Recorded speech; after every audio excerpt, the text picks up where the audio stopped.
జీవితంలో, చాలా మంది ఆత్మీయ జీవితంలో ఇంకా లోకభోగాలు కనబడుతూ ఉన్నాయి. చాలా మంది ఆత్మీయ జీవితంలో పాపము ఇంకా కనబడుతూ ఉంది.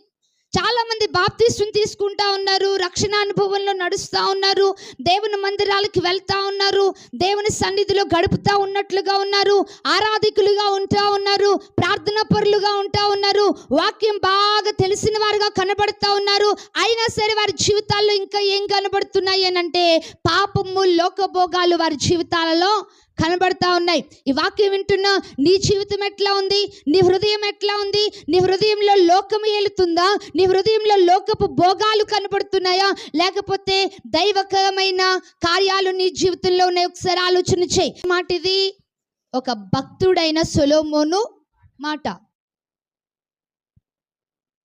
మందిరాన్ని కట్టించిన వాడు అద్భుతమైన ప్రార్థన ఇక్కడ చేశాడు.